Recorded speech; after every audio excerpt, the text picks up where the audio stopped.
네, 정부가 오는 10월 민간택지 분양가 상한제 시행을 예고했습니다. 이에 따라서 무주택 실수요자들이 큰 관심을 갖고 있는데요. 오늘은 분양가 상한제에 맞춘 청약 전략에 대해서 좀 알아보도록 하겠습니다. 제 옆에는 부동산 전문가 박은갑 위원과 함께합니다. 안녕하세요. 예, 안녕하십니까. 또 오랜만에 오셨고 지난번에 저희가 이 분양가 상한제가 시행되게 되면 다시 한번 얘기를 해보자라고 했었는데 오늘 딱 오셨어요. 그렇죠. 근데 내 좀 뭐 달라진 거 없나? 뭐가 달라졌어요? 원래 여자친구들 멘트 아닙니까? 아니, 뭐 달라진 거 없어요? 아주 끊임없이 시험하게 되는 거? 뭐 달라졌어요? 머리가 좀 많아진 것 같아. 심으셨어요? 보면 알잖아. 꼭 그 얘기를 해. 난 잘 모르겠는데. 화면에 이게 좀 이렇게 어떻게 보면은 이게 그 남에 대한 관심이 있어야 되거든.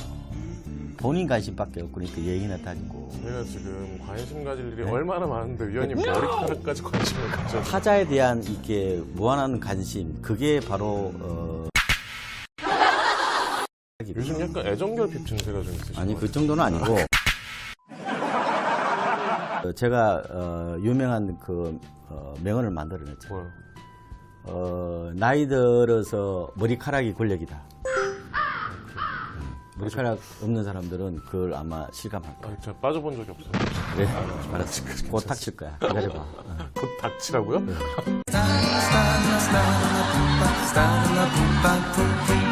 자, 일단 저희가 오늘 분양가 상한제에서 얘기를 해봐야 되는데 머리카락 얘기하다가 일단 오프닝이 끝났는데 분양가 상한제가 사실 이미 많이 분석을 한 것들이나 제도 설명한 건 많아요. 그래서 저희는 그 속에 좀 청약, 전략에 대해서 좀 얘기를 해보자라고 좀 정리를 해봤거든요. 그렇죠. 좀 더 이제 개인 소비자 입장에서 접근하는 게 더 맞을 것 같다. 네네. 그래서 우리가 이제 투기 과열 지구에서 민간 택지, 뭐 재건축 재개발 같은 거였죠.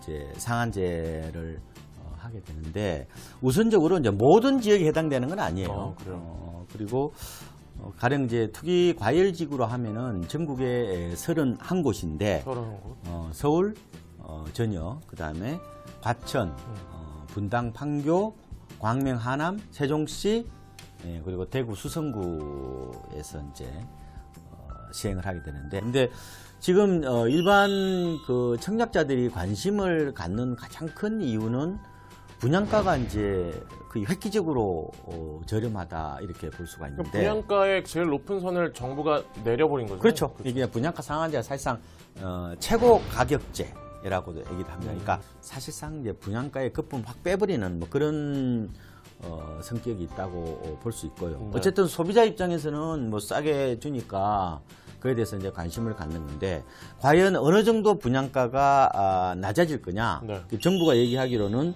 시세의 한 7, 80% 정도 된다고 얘기를 공식적으로 했습니다. 네네. 근데 제가 약간 추론을 해보면요, 뭐 일부 아주 인기 지역 같은 경우는 주변 시세의 한 60% 뭐 그 정도, 뭐 아마 반값 아파트 그런 얘기가 충분히 나올 수 있을 것 같아요. 주변 아파트가 10억인데 이거 받으면 6억짜리면 분양을 받을 수도 이거죠. 그렇죠. 그 정도는 아마 충분히 될 것 같고. 그래서 말 그대로 로또 아닌가요? 로또죠.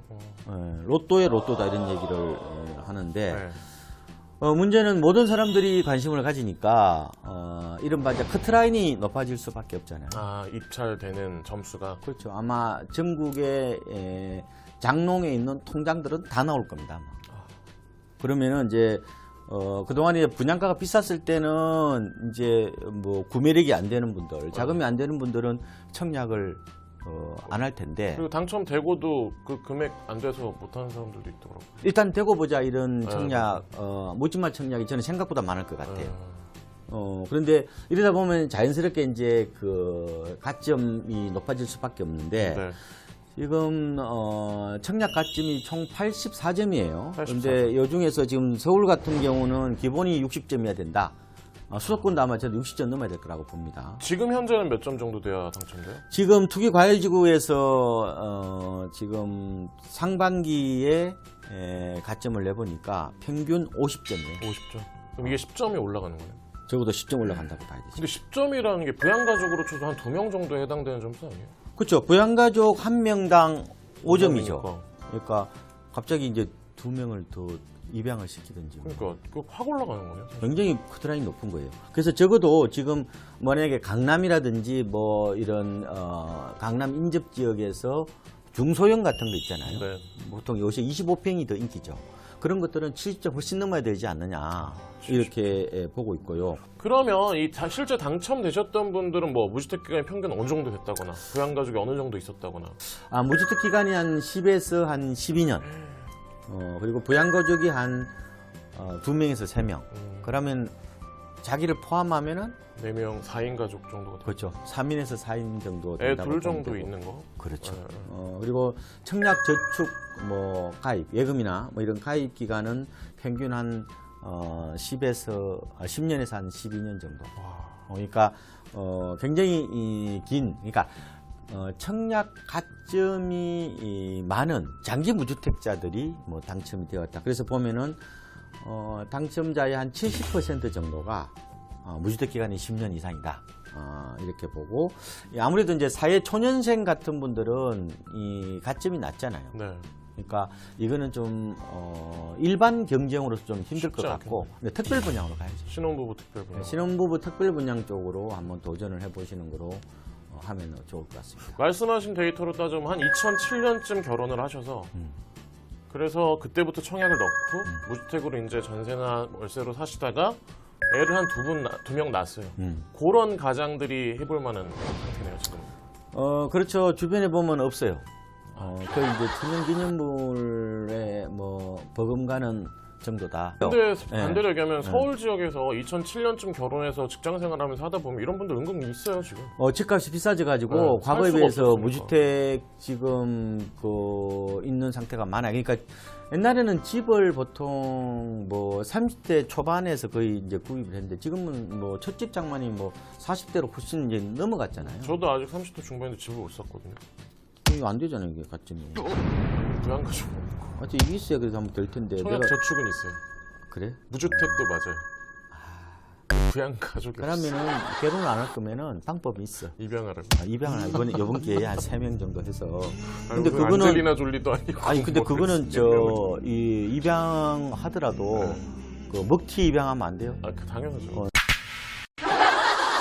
싸우지 근데 사실 전반적으로 대출이나 청약 규제가 좀 심해져서 아까 말씀하신 거 묻지마 청약을 해서는 좀 곤란할 것 같아요.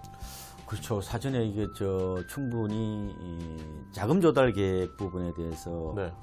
신경을 써야 될 거로 보이는데 네. 일단은 뭐 분양가가 많이 낮아진다고 하더라도 그래도 비싸거든요. 맞아요. 집값 비싸요. 지금 서울 아파트 중위 가격 이제 KB 시세로 보면은 지금 8억 5천만 원 정도 하니까요.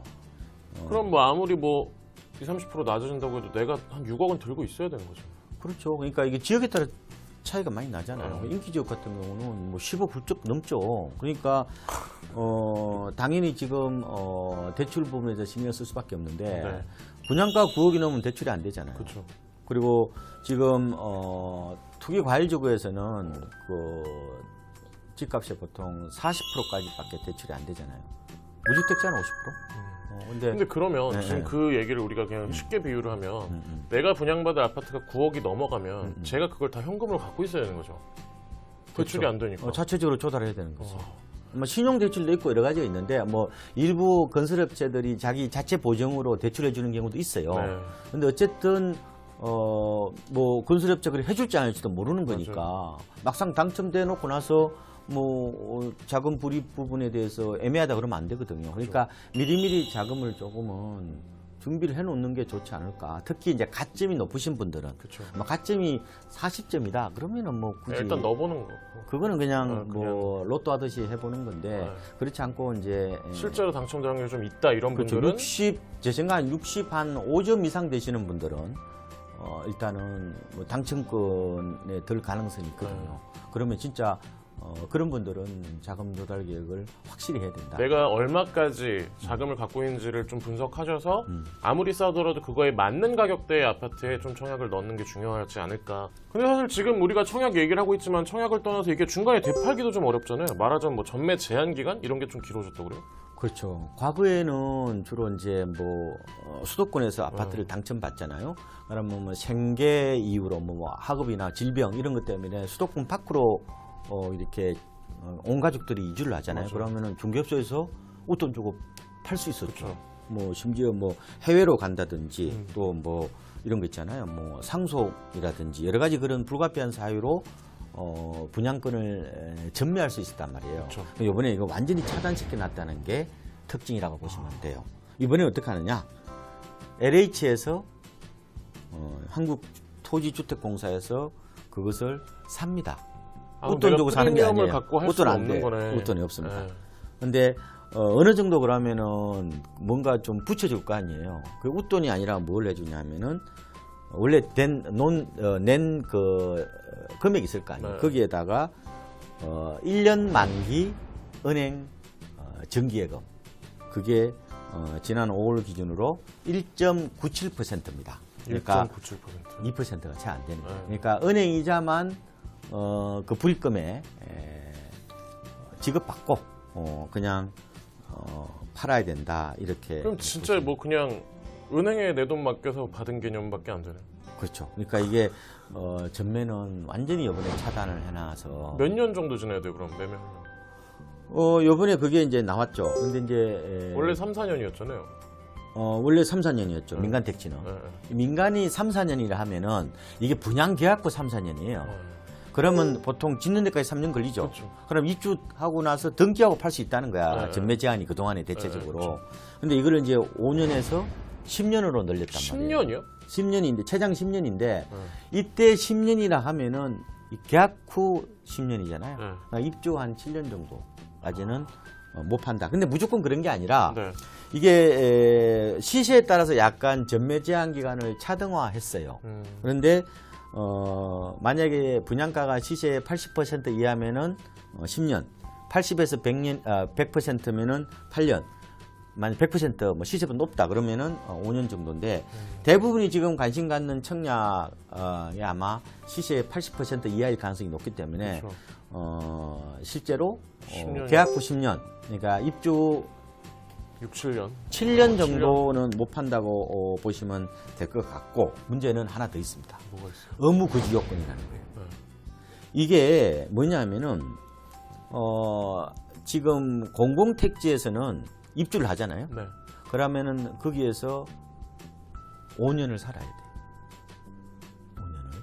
근데 지금 그게 어디서 나오냐면은 그걸 도입하겠다는 거예요. 이번에 상한제 주택에 대해서도. 민간 택지도? 그렇죠. 공공택지가 아니고 민간 그렇죠. 택지도? 그러니까 지금 공공택지 같은 경우는 공공주택 그 특별법 시행령 51조 내가 찾아봤어요. 네. 찾아보니까 이게 입주를 보통 하잖아요. 보통 준공을 할 거 아니에요. 그러면 그때부터 90일 안에 입주를 해요. 최초로 입주 가능한 날부터 90일 안에 내가 들어가야 된다. 3개월 안에 들어가야 돼요. 안 들어가면 안 돼요. 네. 그리고 이거를 의무 거주 기간이 있을 거 아니에요. 뭐 5년이면 5년. 이번에 하면 민간 택지는 그렇게 하지 않을 거예요. 느낌이 한 2, 3년 정도 할 거예요. 그죠? 그러면은 만약에 의무 거주 기간 동안에 딴 데 가면 안 돼. 계속해서 살아야 돼. 거기서? 문제는 이렇게 생각하는 경우가 있단 말이에요. 아, 내가 돈이 좀 모자라니까 입주 때 말이야. 에? 그걸 전세를 놓고 전세를 놓잖아요, 보통. 그쵸. 놓고 내가 잔금을 치르고 나서 조금 있다가 내가 들어갈 거야. 나는 좀 흐름한 집에 좀 고생하다가 그걸 몸테크라고 그래요. 몸. 새로 신조어예요. 그러니까 몸테크 하다가 내가 들어가겠다. 그게 안 된다니까. 그러니까 실제로 내가 살아야 된다는 거죠? 그러니까 이게 굉장히 까다로운 거예요. 왜냐하면 대출이 아까 40%밖에 안 된다고 했잖아요. 무주택자 50% 된다 하더라도 이게 사전에 충분히 이런 거주 부분이라든지 전매 제한이 안 된다 이런 것까지 다 고려해서 진짜 실거주 목적 그죠? 그렇죠. 기존에는 뭐 만약에 50% 대출을 받아 10억짜리를 샀어요. 50% 대출을 받아. 그럼 5억이잖아요. 그럼 전세 5억에 주고 나서 난 딴 데서 좀 살면서 돈을 모아서 내가 들어갈 수도 있는 거잖아요. 그 전략이 이러면 안 되는 거예요. 이제 안 된다는 그러니까 거죠. 임대 후 입주 전략이 안 된다는 거야. 그러니까 종전에 어떤 그런 민간 택지에서 일어나고 있는 그런 일반적인 어떤 분양받기 전략과는 180도 다르다. 이거는 좀 염두에 두시는 게 좋을 것 같습니다. 네. 예. 그러면 사실 쉽게 되팔지도 못하고 전세 놓기도 쉽지 않으면은 자금 계획을 진짜 잘 짜야겠어요. 그렇죠. 더 이제 문제가 뭐냐면은 투기과열지구 내에서는 분양가나 혹은 매매가가 3억 원이 넘어서면은 자금 조달 계획서하고 입주 계획서를 내야 돼요. 3억.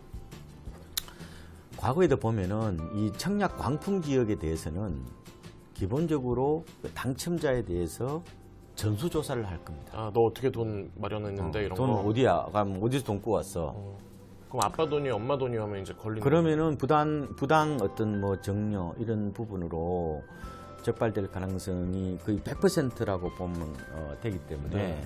그래서 이번 분양가 상한제 아파트가 아마 청약 그 열풍이 거세면 거셀수록 세무당국에서 감시망도 더 세밀해지고 더 강화될 수가 있다. 그렇죠.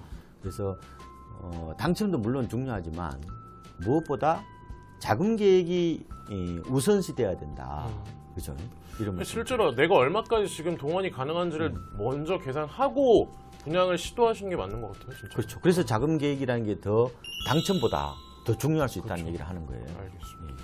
아무래도 뭐 개인적으로 분양 받으실 분들, 청약 받으실 분들은 좀 참고하셔서 전략을 세우는 게 중요할 것 같은데 오늘 얘기하신 걸 좀 많이 요약을 좀 해보면 일단 내 점수 고민해보고 그리고 내가 지금 자금 얼마까지 할 수 있는지 계산해보고 그리고 나서 오래 살아야 될 집일 수 있으니 실제로 내가 거기 살만할까까지 고려해서 마지막으로 지원해라. 이렇게 좀 볼 수 있을 것 같아요. 말 다 했네. 네. 핵심이네. 끝입니다. 예, 예, 예.